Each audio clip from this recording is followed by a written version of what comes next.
And welcome everyone to our Bleacher Report, March Madness men's basketball, NCAA digital, all-encompassing top 25 reaction. I'm Andy Katz. It is the last Monday in January. What does that mean? That means we are in February in a couple of days, and we can start using the word bubble. My unofficial rule, let's use the word bubble beginning in February. And there are some bubble teams that have hovered in this top 25. So let's dive right back in to the top 25 and look at this. Hey, the last couple of weeks, I've been right in sync where my Power 36 comes out hours before. And I know the AP top 25 voting happens on Sunday night. So they're not seeing what I'm producing, which, by the way, I do produce Sunday night, gets posted Monday morning. But it's great to see. We are thinking the same. Purdue 1, Tennessee 2, and that makes a lot of sense. Now, here's where we differ again. I know the Houston fans think I'm hating. I am not hating. I just want to see a little bit more. Remember, they lost to Temple last week. They did beat Cincinnati, and they're getting still a lot of love at 22 at number 3. But I put Alabama, which could be controversial, at 3, not 4. They did get blown out at Oklahoma, but I'm going to file that away as a bit of just an anomaly for the Tide as they went in the SEC Big 12 Challenge and lost. Tennessee was at home to Texas, handled them. Alabama on the road. Purdue, Zach Edey, 38 points, 13 boards, and a Sunday win over Michigan State at 19-9 earlier in the week against Michigan on the road. He is the National Player of the Year until someone knocked him off that perch. I don't see it happening. He's having a phenomenal season. He was my National Player of the Week. So a great job by Zach Edey again and the Purdue Boilermakers. This is an interesting couple weeks coming up, though. They've got, some games that potentially could push them. We'll see if they drop one game in the Big Ten. I'm actually going to be at a pair of road games for Purdue in 2 weeks' time, where they go to Northwestern on a Sunday. Not easy, the way the Wildcats are playing. And then they're going to follow that up with a road game at Maryland. So it's going to be interesting. Oh, yeah, of course. The big game this weekend for Purdue is they're at Indiana. So we could have a new number 1 a week from Monday. So let's look at the top 25 in its entirety here.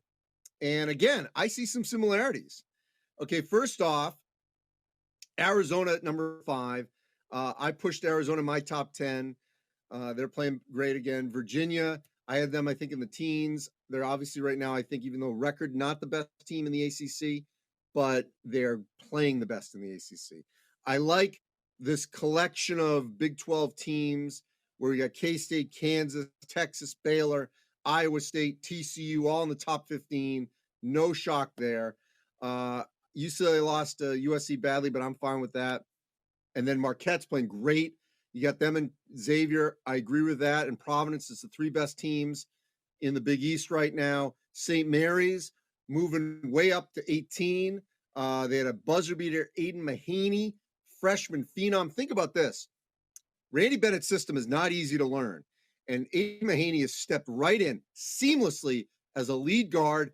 And being a guard at St. Mary's is very difficult. A lot of responsibilities. He's done great, hit the buzzer beater essentially to beat BYU and Provo. First time in 5 tries that they've won there. FAU continues to win out of Conference USA. Clemson there. And I believe that logo is Indiana at 21. And yes, it's a little crunched. So I had Indiana in the top 10. If you've watched Indiana, Trey Jackson Davis, that's a top 10 team lately. And we got a great showdown on Saturday between Indiana and Purdue. First of 2 matchups, San Diego State. Miami, I'm not as sold on right now. And UConn.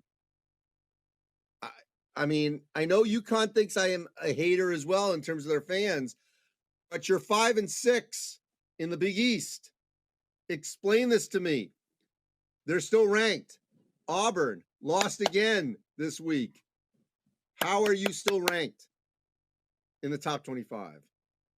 Head scratchers right there. Those 2, maybe the last 3 scratchers, head scratchers. Get them out. Don't see it. All right. So that's my quick thoughts on, where we stand on all of this, because I'm very, you know, so uh first of all, I just think that we're gonna see um, some movement in the back part of the top 25, but I really like what we're seeing here in the top. And I think the number one seeds are going to come from Purdue, Tennessee, Alabama, Houston. Um, could another team get up into that four? I still think the winner of the Big 12 could push into that group, but that winner has to be a team that's going to win the league, not tie for the league, because it'd be hard to basically separate KU and K State. So, as an example, but I know they would love to be in that Kansas City regional if you can get to that Sweet 16. So we shall see. Purdue, I think, is looking like the number one overall seed, which would put them in Louisville. Tennessee, I could easily see Tennessee as a number one in New York.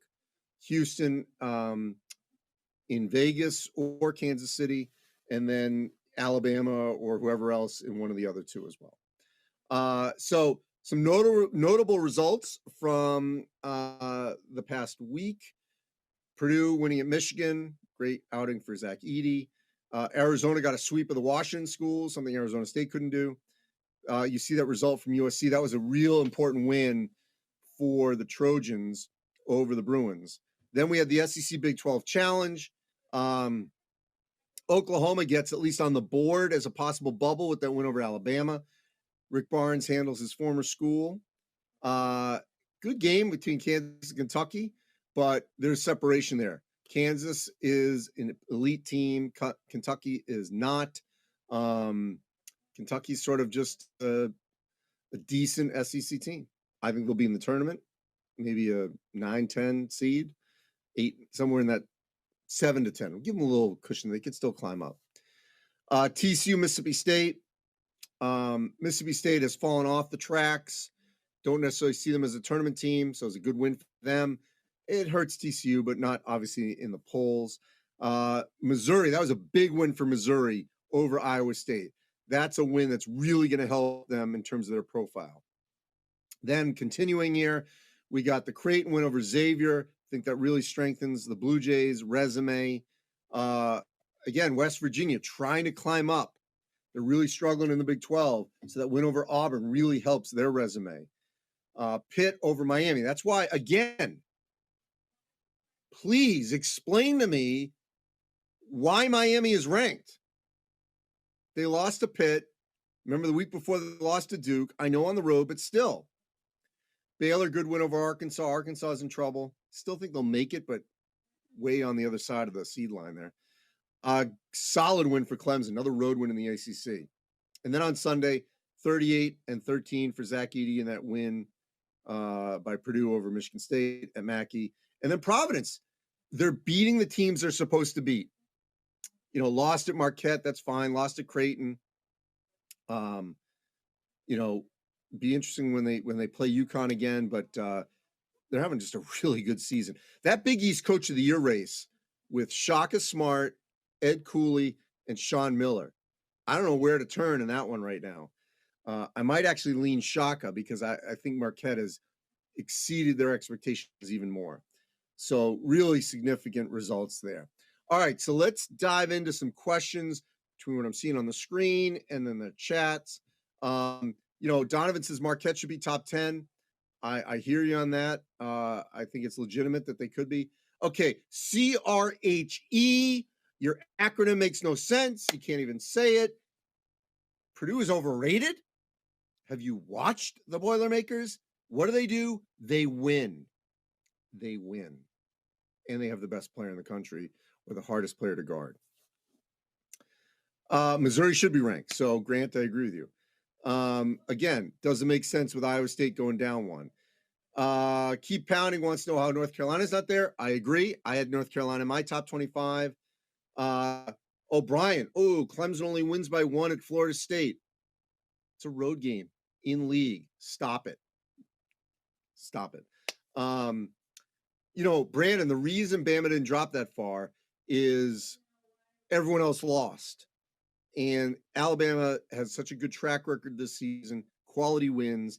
It was a little, we're going to assume it was a bit of an anomaly in that out of league game in Oklahoma. You like Texas at 10, that's fine. I think that's a range for them. Providence, we just talked about. I agree. Miami in, NC State out. If you want to swap them, fine. Alex's Kansas loses, yet they move up. Well, winning at Kentucky, I think, was significant. That's why. So, yeah, Charleston, they lost and they dropped out. That's part of the problem when you're in a league like the Colonial and you have a loss like that. By the way, Hofstra, which beat Charleston, ending a 20-game win streak. Aaron Estrada, phenomenal game for the Pride in that win over Charleston. They also beat Elon. They're 8-2, tie with Towson, a game back at Charleston. That race for the Colonial AQ is going to be interesting. I do think Charleston gets an at large if they lose to either one of those teams in the tournament title game, and let's say have a total of 3 losses. FAU should be higher ranked. Maybe. Kentucky not ranked in the top 25. That's fair because they lost again. Do I think Marquette could finish in the top 10? Yes, they could. Creighton should be ranked. I have no problem with that. Toyo Richard, I agree. There is no reason. I'd love to hear the rationale for how UConn is still ranked.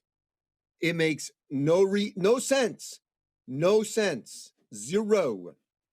Jalen Hood-Schifino is a star. He's not a rising star. I think you meant rising, not riding. Eric, yes, rising. Eric Holder. I don't think that's the former attorney general. Thoughts on Kent State? Well, they had a loss, and so now we'll see if they can still win the MAC. That's the question.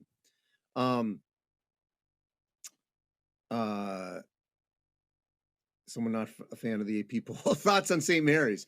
Well, my thoughts on St. Mary's are that they're winning the games on their schedule in the WCC, including road game Santa Clara, road game at BYU. Now, let's see. First game against the Zags this weekend. Julian Strother had 40-0 in a win over Portland on the road. Pilots had a lot of injuries. Kind of disappointed because I thought the Pilots would be a third-place team in the WCC. It's actually been LMU, which has stayed relevant after the win over Gonzaga, ending that 75-game win streak. Icy Berg wants Jalen Wilson as the National Player of the Year. I'd say he's a first-team All-American. He's not the National Player of the Year. Donovan Schneider, who's the most entertaining team I think that flew by in the top 25? For me, it's Arizona. If you want entertainment, it's Arizona. I just, look, Kirk Kriisa is a player that you either love him or hate him, but you kind of can't keep your eyes off him. I don't think that's a headband. I don't know what that is, but it's something to keep some sweat off. And then Jula Sublis and Umar Balo. I love that combination. Courtney Ramey's played really well. I just think Arizona is going to be a team that we're going to be discussing deep into March. And, hey, Loch Nessie, I'm going to add K-State. I love Marquise Noel and, of course, Keyonte Johnson, big win over Florida. And, by the way, check out the handshake line with Florida and K-State. Best handshake line this season. As we all know, Keyonte Johnson collapsed, had to be resuscitated December 12th, 2020, while playing for Florida at Florida State. Then was eventually cleared, but I understand why Florida didn't take him back. By the way, there was also a coaching change. And then Jerome Tang and K-State approve him. And you could see how close he is to those teammates that remain, especially like Colin Castleton. And then Duke, I'm trying to blank on Duke's last name, their trainer at Florida, but he's been there forever from Billy Donovan era. Great picture of the two of them. So just that was great to see, the handshake and everything else about it. Yes, Z Blake, has Edey pulled away for Big Ten Player of the Year, National Player of the Year? Well, Trace Jackson Davis is going to get a lot of push for Big Ten Player of the Year, but not above Zach Edey. Now, they got 2 matchups. I don't see how he's going to go above him because I still think Zach Edey's going to get his. But it's going to be a great game, in Bloomington on Saturday. And then February 25 is the second game in West Lafayette. Again, why is Pitt there and why is Miami not Pitt? Fine. Where will Baylor be if they beat Texas? Well, they'll be ahead of Texas. And Keyonte George is having a great freshman season. Is there a better team defensively in the country than Iowa State? Well, I would argue that Virginia and Houston, definitely Houston, are better defensively. And St. Mary's at 57 points a game is up there. And Rutgers, when they're not playing Iowa. Iowa's got Rutgers' number. And Indiana, yes, they're defending very well too. Big East tournament will probably prove the best of the Big East top 5 teams. Yes, right now UConn's not one of them. They're in 6th. I don't get it. I mean, Super Mario says Jerome Tang, Coach of the Year. I would say that Jerome Tang is going to be a finalist for sure. Could do what Tommy Lloyd did last year, where Tommy Lloyd, one and done at Arizona, was the National Coach of the Year. Not one and done, one year, was the National Coach of the Year. And so Jerome Tang could do that. I think Matt Painter could win it. Nate Oates could as well. It's going to be a good race. All right, let me shift to some upcoming games. January 30th, that is Monday. That is today when we're taping. Baylor, Texas. We just mentioned that. Great game in the Big 12. Virginia at Syracuse. Syracuse going nowhere. Virginia just trying to move up in the ACC in their seed line. All right, on Tuesday, wow. Rematch, K-State at Kansas. First time in overtime. 1-point win by the Wildcats at Bramlage. What a great game that was. I expect this one to be phenomenal as well. West Virginia at TCU. Be great if the Mountaineers, for their cause, if they could get another W like this one, will certainly help their projection. Eric Stevenson's playing well for the Mountaineers. Then on Wednesday, Providence at Xavier. I'm actually going to the second game in that series, March 1st. So we'll see what happens in this first one at Cintas. Penn State at Purdue. Penn State blasted Michigan. Waiting for Penn State. This is not the one. I did the game at the Palestra. They really struggle to match up with Zach Edey. I think that'll be the case again. But Penn State needs to get another win above them. They've got that road Illinois win. I think that would help their cause. They feel like, and I've said this before, because of the sheer number of teams, the Big Ten had getting 9 in. I think they're getting 9 in again. So they had 2 teams in Dayton last year, in Indiana and Rutgers. And I feel like we're going to see that again this year. And I could see Penn State being one of those potentially. Now, skipping ahead to Saturday, we've got February 4th. Yes. Miami at Clemson, big ACC game. Kansas at Iowa State. Another monster game every time KU comes to Hilton. Auburn at Tennessee, great game. Purdue, Indiana, phenomenal. Texas State, these are all great games. Gonzaga at St. Mary's. 2 games that aren't on that list right there, unless it flew past me. Carolina at Duke, obviously. That's the first of 2 games. John Shire's first Carolina Duke game as a head coach. And the game I'm going to be at Saturday at noon at Madison Square Garden, Michigan State taking on Rutgers. And then February 5th, Houston at Temple. Quick turnaround. Temple won at Houston.